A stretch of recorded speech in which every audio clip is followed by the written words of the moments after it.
ವಿಘ್ನರಾಜ ವಿಶುದ್ಧವಾಣಿ ವಿಶಿಷ್ಟ ವಿಷ್ಣು ವಿಶೇಷ ಶಂಕರ ವಾಯು ಜಲ ಗಗನ ಅನಲ ಅಣು ಓಂಕಾರ ಬ್ರಹ್ಮಾಂಡ ಆದಿ ಮಧ್ಯ ಅಂತದ ವ್ಯಾಪ್ತಕ್ಕೆ ಸಚ್ಚಿತ್ ಆನಂದ ಆತ್ಮಜ್ಞಾನಕ್ಕೆ ರೂಪು ನೂರರ ಶುದ್ಧ ಚೈತನ್ಯಕ್ಕೆ ನಮೋ ನಮಃ.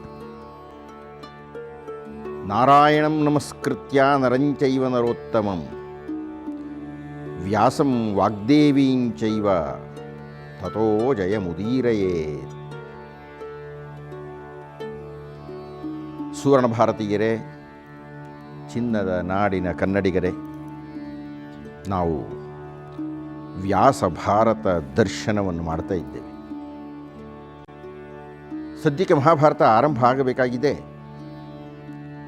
ಆದರೆ ಶೌನಕರು ಕೇಳ್ತಾ ಇದ್ದಾರೆ, ಆ ಮಹಾಭಾರತದ ದರ್ಶನಕ್ಕೆ ಮುನ್ನ ನನಗೆ ಒಂದು ಅಪೇಕ್ಷೆ ಇದೆಯಯ್ಯ, ಅದನ್ನು ಹೇಳ್ತೀಯಾ ಅಂತ ಕೇಳಿದರು. ಏನು ಅಂತ ನಮ್ಮ ಉಗ್ರಶ್ರವ ಸೌತಿಗಳು ಕೇಳಿದ್ದಾರೆ. ಅದಕ್ಕೆ ಅವರು ಹೇಳಿದರು, ಮಹಾಭಾರತ ಬಹಳ ದೊಡ್ಡದೇ, ರಾಮಾಯಣವೂ ಬಹಳ ದೊಡ್ಡದೇ, ಆದರೆ ಎಲ್ಲೋ ಒಂದು ಕಡೆಗೆ ನನಗೆ ನನ್ನ ವಂಶವನ್ನು ಕುರಿತು ತಿಳ್ಕೋಬೇಕು ಅಂತ ಬಹಳ ಇಷ್ಟ ಇದೆ ಕಣಪ್ಪ. ಹೀಗಾಗಿ ನನ್ನ ವಂಶದ ಬಗ್ಗೆ, ಅಂದರೆ ಭಾರ್ಗವ ವಂಶದ ಬಗ್ಗೆ, ಅಂದರೆ ಭೃಗು ವಂಶದ ಬಗ್ಗೆ ಸ್ವಲ್ಪ ಪರಿಚಯವನ್ನು ಮಾಡಿಕೊಡ್ತೀಯಾ?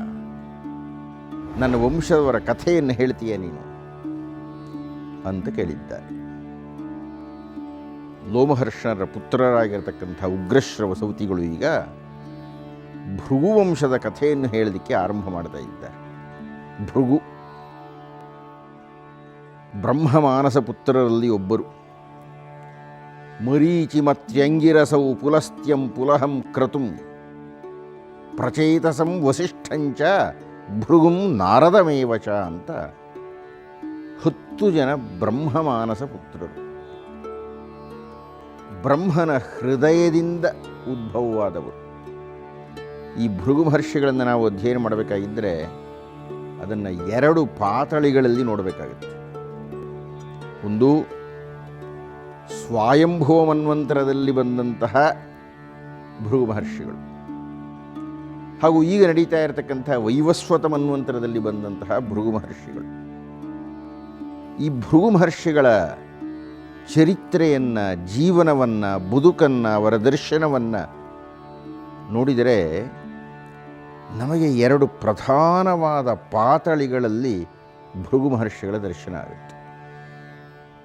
ಒಂದು ಬಹುಶಃ ಅವರ ಯೌವನದಲ್ಲಿ, ಅವರ ಉದ್ರಿಕ್ತ ಸ್ಥಿತಿಯಲ್ಲಿ, ಅವರ ಭಾವಾವೇಶದಲ್ಲಿ ನಮಗೆ ಕಾಣಿಸ್ತಕ್ಕಂತಹ ಭೃಗು ಮಹರ್ಷಿ.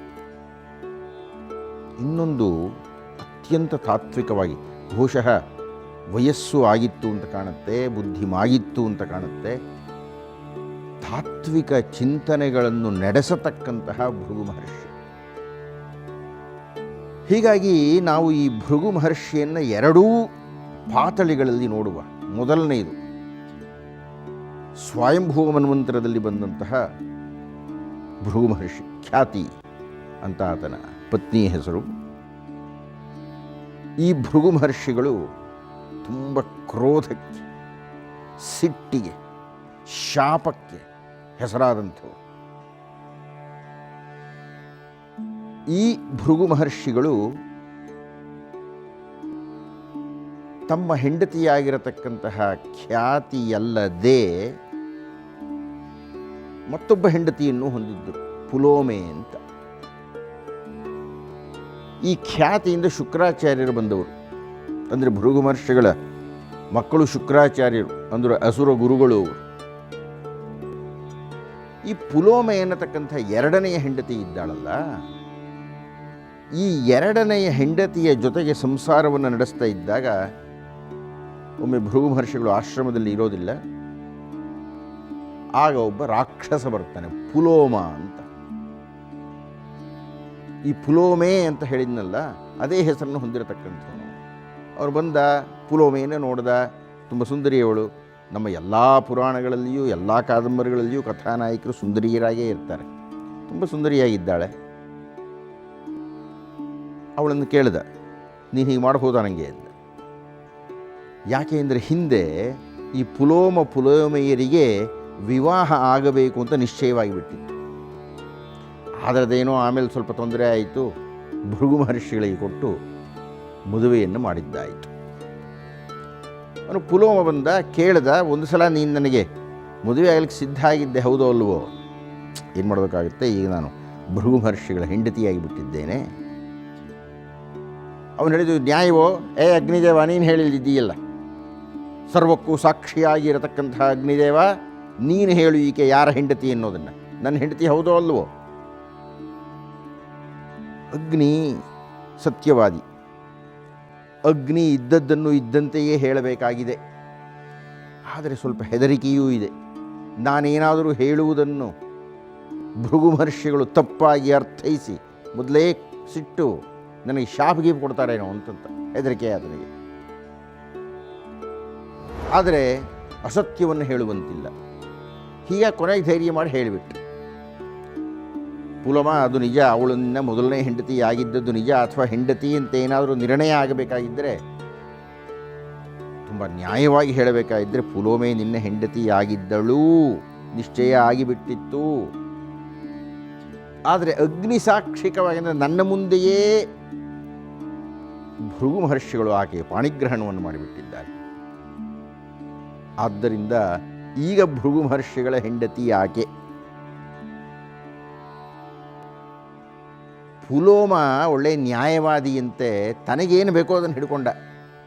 ಹೌದಲ್ಲ, ಅವಳು ಒಂದು ಸಲ ನನ್ನ ಹೆಂಡತಿ ಆಗಿದ್ಲಲ್ವಾ, ಹೆಂಡತಿಯಾಗೋ ಹಂತಕ್ಕೆ ಬಂದಿದ್ಲಲ್ವಾ, ಆದ್ದರಿಂದ ನನಗೆ ಅವಳ ಮೇಲೆ ಅಧಿಕಾರ ಇದೆ ಅಲ್ವಾ ಅಂತ ಹೇಳಿ ಪುಲೋಮೆಯನ್ನು ಎತ್ತಿಕೊಂಡು ಓಡಿಬಿಟ್ಟು. ಅವಳು ಕಿರಿಚ್ಕೊಳ್ತಾ ಇದ್ದಾಳೆ, ಒದ್ದಾಡ್ತಾ ಇದ್ದಾಳೆ. ಹಾಗೆ ಆಕೆಗೆ ಭೃಗು ಮಹರ್ಷಿಗಳಿಂದಾಗಿ ಸಂತಾನವೊಂದು ಉದರದಲ್ಲಿ ಬೆಳೀತಾ ಇತ್ತು.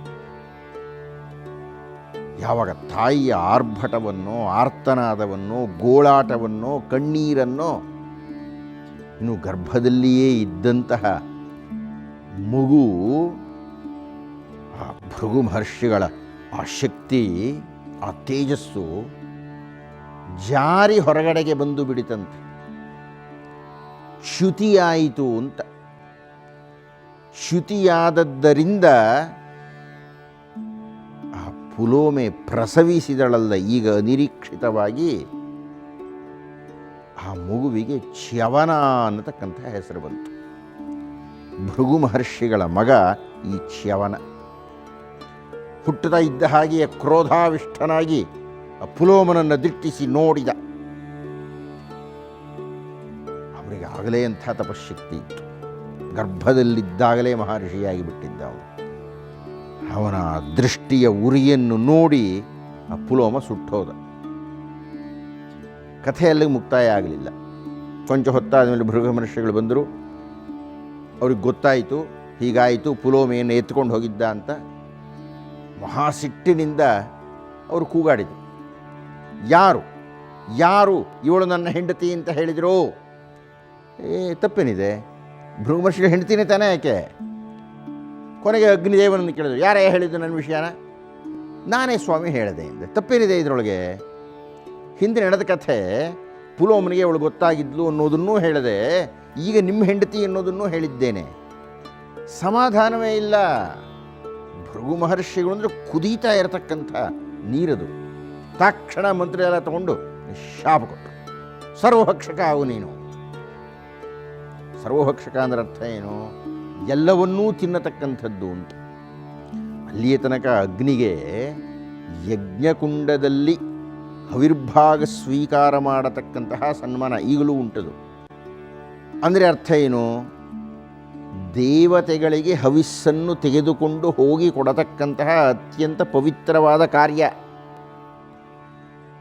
ಈಗ ಭೃಗು ಮಹರ್ಷಿಗಳು ಶಾಪ ಕೊಟ್ಟಿದ್ದಾರೆ, ಕಾರಣವೇ ಇಲ್ಲ.